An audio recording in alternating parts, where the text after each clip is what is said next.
నిన్న ఒక బ్లాస్టింగ్ వ్యవహారం ఇది. క్రషర్ మాఫియా కుట్ర, వారం రోజులుగా క్రషర్ మిషన్లు బంద్, రేవంత్ సర్కార్ను బదనాం చేసే యత్నం, నిర్మాణ రంగాన్ని అస్థిరపరిచేలా ప్లాన్, ఎంపీ ఎలక్షన్ల ముందు బ్లేమ్ చేసేందుకు స్కెచ్, మాఫియా వెనుక బీఆర్ఎస్ నేత కమలాకర్ రెడ్డి, హ్యాపీరావు అండతో కుట్రకు పన్నాగం, బీఆర్ఎస్ ఏలుబడిలో విచ్చలవిడి దోపిడీ, 1000 కోట్ల పన్ను ఎగవేత సర్కారు ఖజానాకు భారీ గండి. ఇగో కమలాకర్ రెడ్డి మొత్తం క్రషర్ మిషన్ అసోసియేషన్ కి అధ్యక్షుడు. ఈ క్రషర్ మిషన్ ఏవైతే దీనికి అధ్యక్షుడు.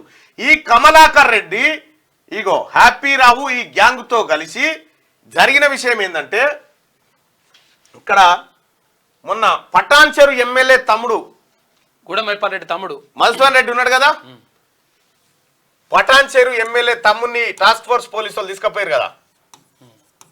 పటాన్చెరు ఎమ్మెల్యే తమ్ముడు మధును ఎస్ఓటి పోలీసు వాళ్ళు అరెస్ట్ చేసి తీసుకుపోయారు. ఏది క్రషర్ మిషన్ లో నిబంధనలు ఉల్లంఘించి అక్రమంగా కొల్లగొట్టిందనేది ఆరోపణ మీద తీసుకొని పోయారు.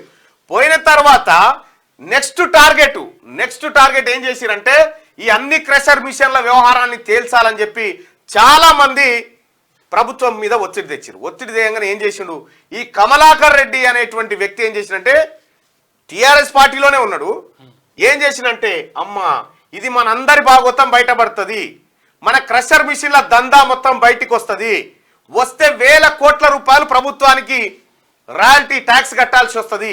దీన్ని ఎగవేయాలంటే ఏం చేయాలంటే, next Kamalakar Reddy crusher machine ఏదైతే ఉందో, ఇది ఏ ఊరు, బొమ్మరాజ్పేట దగ్గర ఈ కమలాకర్ రెడ్డికి 2.023 హెక్టార్లు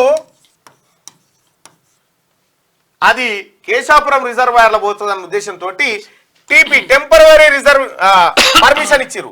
ఈయనకి ఇచ్చిన 2.023 హెక్టార్లు అయితే ఈయన కొల్లగొట్టింది 25 ఎకరాలు. 25 ఎకరాల క్వారీని కొల్లగొట్టిండు. ఈ నెక్స్ట్ నా మీదనే పడతారన్న ఉద్దేశంతో క్వారీలకు తాళం వేపించి రాష్ట్ర వ్యాప్తంగా క్వారీలు బంధు, మా డిమాండ్ల సాధన అని చెప్పి కొత్తగా తెరలేపారు. తద్వారా వీళ్ళు చేయాలనుకుంది ఏంటంటే, రాష్ట్ర వ్యాప్తంగా క్వారీలు బంద్ అయితే నిర్మాణ రంగం పైన ఎఫెక్ట్ పడుతుంది. నిర్మాణ రంగానికి ఈ డస్ట్ తర్వాత ఈ కంకర ఇవన్నీ దొరికాయి కాబట్టి నిర్మాణ రంగం కుంటుపడ్డది. తద్వారా ఇదంతా కాంగ్రెస్ పార్టీ వచ్చిన తర్వాత జరిగిందని చెప్పి బదనాం లేపడానికి ఎలక్షన్ ముంగట ప్రభుత్వం పైన, రేవంత్ సర్కార్ పైన ఈ క్రషర్ మాఫియా ఆడుతున్నటువంటి డ్రామా. నిన్న మొన్న ఇగో ఇదే కమలాకర్ రెడ్డి ఇదే గ్యాంగ్ పోయి మంత్రులను కలుస్తా ఉన్నారు. మంత్రులను కలిసి డ్రామా చేస్తా ఉన్నారు. పొన్నం ప్రభాకర్ గారిని మొన్న కలిసి మీకు చూపిస్తా చూడండి. వీళ్ళను మొన్నటిదాకా తెలంగాణ రాష్ట్ర ప్రజల్ని ఖజానా సంపదను మొత్తం కొల్లగొట్టిరు. బొమ్మరాజ్పేట సర్వే నెంబర్ 322, ఇగో సర్వే నెంబర్ 322లో వీళ్ళు కొల్లగొట్టినారు. అయితే బొమ్మరాజ్పేట అంటే శామీర్పేట మండలమే. ఇది వరకు అది ఆరోపణలు వచ్చినాయి చూడు, 1000 ఎకరాల చిల్లర. ఇప్పుడు అది మాజీ మంత్రి మల్లారెడ్డి విషయంలో అదే ఊరు ఇదే కమలాకర్ రెడ్డి రేవంత్ రెడ్డి గారు ప్రాతినిధ్యం వహిస్తున్నటువంటి కొడంగల్ నియోజకవర్గంలో కూడా పలు అక్రమాలకు పాల్పడితే ముఖ్యమంత్రి గారి సోదరుడు ఆ అక్రమాల పైన ఉక్కుపాదం మోపితే అక్కడ 25 కోట్ల రూపాయలు అక్కడ పెనాల్టీ కట్టి ఇటొచ్చి ఇప్పుడు తెలంగాణలో ఉన్నటువంటి కాంగ్రెస్ ప్రభుత్వాన్ని అస్థిరపరచాలి, నిర్మాణ రంగం అంతా కొలాప్స్ అయిపోయిందని బీఆర్ఎస్ చేత ప్రచారం చేయించాలని ఈ కమలాకర్ రెడ్డి ఆడుతున్నటువంటి డ్రామా.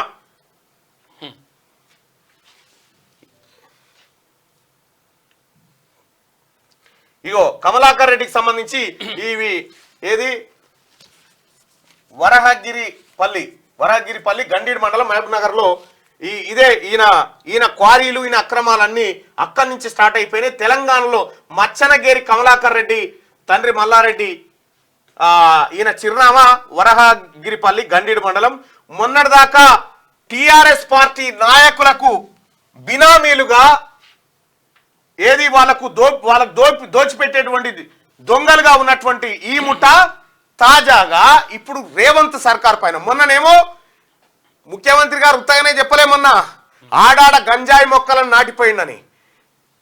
ఈఆర్సీ ఎవరైతే ఉన్నారో, ఈఆర్సీ ఎలక్ట్రిసిటీ రెగ్యులేషన్ కమిటీ ఏదైతే ఉందో ఆ కమిషన్ చైర్మన్ గా ఉన్నటువంటి తన్నీరు శ్రీరంగరావు ఏదైతే మీరు ఫస్ట్ పైసలు కట్టినాకనే ఉచిత కరెంట్ ఇయ్యరని చెప్పి ఎట్లయితే ప్రభుత్వాన్ని డిస్టర్బ్ చేయాలనుకుందో, సేమ్ ఈ మాఫియా కూడా నిర్మాణ రంగాన్ని దెబ్బతీసేందుకు రేవంత్ సర్కార్ ప్రభుత్వం ప్రతిష్టను భంగపరచడం కోసం ఈ ముఠ, ఈ కమలాకర్ రెడ్డి అనేటువంటి ముఠ చాలా తీవ్రంగా ప్రయత్నిస్తా ఉంది.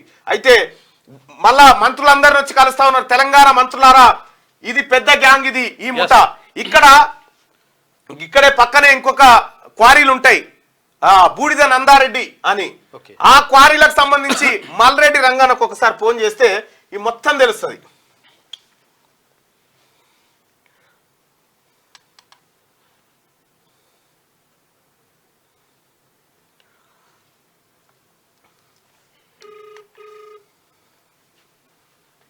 ఇంత కుట్రనా అంటే నిర్మాణ రంగానికి ఏమి దొరకొద్దు, తద్వారా ప్రభుత్వం మీద ప్రజలు తిరుగుబాడాలే.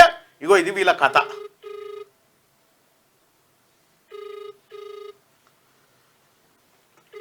యావత్ తెలంగాణ ప్రజానికం కర్రు కాల్చి వాత పెట్టిన బీఆర్ఎస్ నేతలకు హలో అన్న, నమస్కారం అన్న. క్రషర్ మాఫియా కుట్ర, మనం నిన్న మొన్న మాట్లాడుకున్నటువంటి అంశం, ఏ రకంగా కుట్రలు చేస్తా ఉన్నారు ఏందనేది. ఇవాళ శనార్థి తెలంగాణలో ప్రధాన వార్త క్రషర్ మాఫియా కుట్ర గురించి మీరేం చెప్పదలుచుకున్నారన్న? ఇప్పుడు అందరినీ ఒకే లెక్కలు కట్టడానికి లేదు. అదే కొంతమంది అన్న, కొంతమంది ఇందులో దౌర్జన్యాలు చేసి టిఆర్ఎస్ పార్టీలో ఉన్నటువంటి అధికార పార్టీని అడ్డం పెట్టుకొని వందల కోట్ల రూపాయల మైనింగ్ ను ఎగగొట్టి గ్రామాలు ఆ గ్రామాలలో వాళ్ళు బతకలేని పరిస్థితి. ఉదాహరణకు నా కాన్స్టిట్యూన్సీ లో బండరావిరాల అనే ఒక క్రషర్ ఏరియా ఉంది. ఇందులో ఒక 4-5 తప్ప మిగతాన్ని చిన్న చిన్న క్రషర్లు. మిగతా వీళ్ళు ఒక 4-5 మొత్తం పూర్తిగా ఒక మాఫియా లాగా తయారైపోయి అసలు ఒక్కరిని కూడా అక్కడ పేదోన్ని కూడా బతకనీయకుండా వీళ్ళు వాళ్ళ ఆగడాలు ఇష్టమున్న ధరలకు బయట మార్కెట్ లో అమ్మకపోతే వాడిని చిన్నోన్ని బెదిరియడం. వీళ్ళు పెద్దోడు ఏది చెప్తే అదే ధరకు వినియోగదారునికి వెయ్యాలి. మొత్తం మైనింగ్ ఎక్కొట్టేయాలి. అక్కడ ఉండే రోడ్లు మొత్తం ఓవర్లోడ్లు కొట్టి ఆ ఓవర్లోడ్లతో ఆ గ్రామాలలో ఉండే రోడ్లు, అదే విధంగా గతంలో పోలీసులను అడ్డం పెట్టుకుని బ్లాస్టింగ్ చేసేటువంటి పర్మిషన్ కూడా, ఆ బ్లాస్టింగ్ చేయాల్సింది 2-3 ఇంచులు ఉంటది. బోర్వెల్స్ తెచ్చి బోర్వెల్స్ ద్వారా రిగ్గులు, పెద్ద పెద్ద రిగ్గులు తెచ్చి ఆ ఊర్లు కదిలిపోతాయి బ్లాస్టింగ్ చేసినప్పుడు. ఎవరు ఈ పెద్ద క్రషర్లు చేస్తున్నారు. ఇక్కడ రంగన 2 సార్లు మీ ఓటమికి కారణం ఈ క్రషర్ మాఫియానే.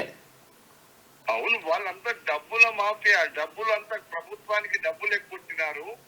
అదే విధంగా ప్రభుత్వానికి డబ్బులు ఎగ్గొట్టి ఆ డబ్బంతా అధికార పార్టీకి ఇచ్చి వాళ్ళ ఆగడాలు నడిపించినారు.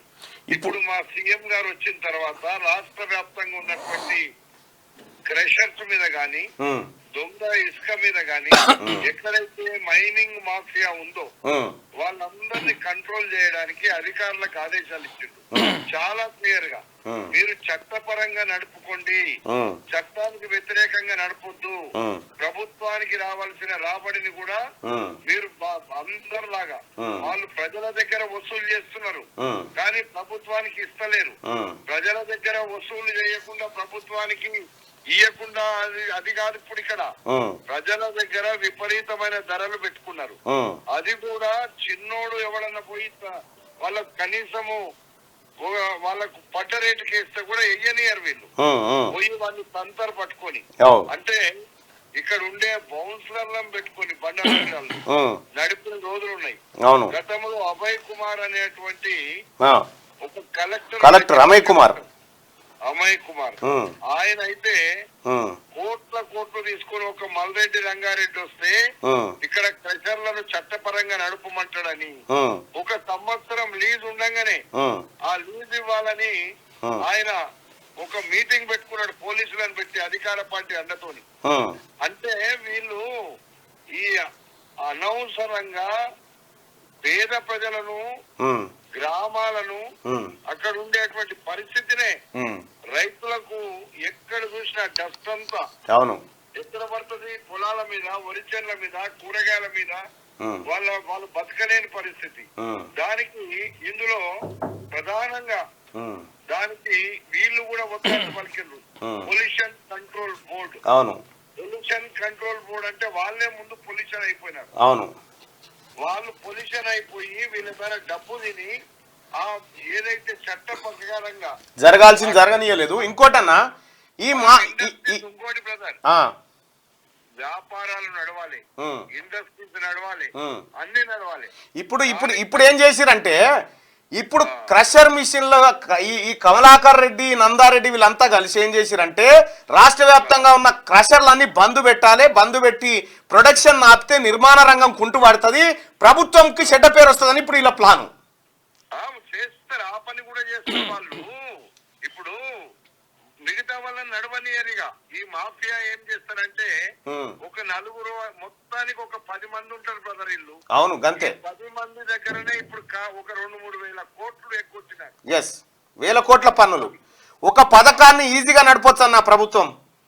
అందుకే నేను ఏమంటున్నానంటే ఇండస్ట్రీస్ నడవద్దు అని అంటలేం మేము. మీరు చట్ట ప్రకారంగా నడుపుకోండి. పొల్యూషన్ బోర్డు అధికారుల మీద కూడా చర్య తీసుకోమని చెప్తున్నా. రైట్ అన్న. ఉండి గ్రామాలను ఆగం చేస్తుందో 30 ఏళ్లకే ముసలు అయ్యే పరిస్థితి ఉన్నారు. ఉన్న దగ్గర 30 వాళ్ళు తాగే నీళ్ళ డస్టే, పండించే పంటల డస్టే కాదన్నా. వీళ్ళకి ఇచ్చే డెప్త్, వీళ్ళకి ఇచ్చే ప్రమాణాలు పాటించకుండా బోరు రిగ్గులు ఇక్కడ అంకిరెడ్డిపల్లి దగ్గర నేను మొన్న పోయినా రిగ్గుతోని 100 ఫీట్లు వేసి దాంట్లో పూసలు పెట్టి కొడితే ఊరే మీదికి లేచి కింద కూర్చుంటుంది. ఊర్లు పగిలిపోయినాయి.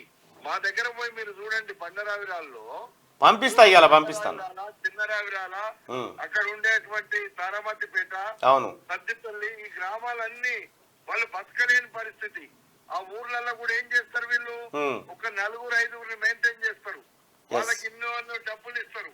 వాళ్ళు ఎవరైనా గడబడి చేస్తే వీళ్ళని తీసుకొచ్చి అన్న ఈ అక్రమాలకు పాల్పడే వాళ్ళని ఎట్టి పరిస్థితుల్లో ఉపేక్షించకండి. వీళ్ళు పాల్పడ్డటువంటి అక్రమాలకు రాష్ట్ర ప్రభుత్వానికి కట్టాల్సిన 10 times పెనాల్టీ ఏదైతే ఉందో ముక్కు విండి కట్టించండి. అందుకే ఇప్పుడు అది ముఖ్యమంత్రి గారే స్వయాన చూస్తున్నాడు. ముఖ్యమంత్రి గారు చాలా క్లియర్ డైరెక్షన్ ఇచ్చిండు. మీరు ఎక్కడ కూడా ఇల్లీగల్ యాక్టివిటీస్ చేయొద్దు, నీతి నిజాయితీగా మీరు ఇండస్ట్రీస్ నడపండి. అక్కడ ఈ క్రషర్ ఇండస్ట్రీ అనేది కావాలని మీరు అన్నట్టుగా ఇప్పుడు కొంతమంది మాఫియా, ఇప్పుడు కాంగ్రెస్ ప్రభుత్వం వచ్చినాక వీళ్ళని నడవనిస్తలేరు అనే మాట చెప్పడానికి ప్రయత్నం చేస్తున్నారు. కాంగ్రెస్ ప్రభుత్వం పేదోళ్ళకి తక్కువ ఇవ్వమంటున్నాం, మీరు చట్టపరంగా నడుపుకోమంటున్నాం. రైట్ రంగన్న, థ్యాంక్ యూ అన్న, ధన్యవాదాలు. రైట్, ఇది మాఫియా. ముఖ్యమంత్రి గారు ఇదే మాఫియా మళ్ళీ మీ దగ్గరికి రూపం మార్చుకొని వస్తా అని ప్రయత్నం చేస్తా ఉన్నది. దయచేసి ఈ మాఫియాని ఎంకరేజ్ చేయకండి.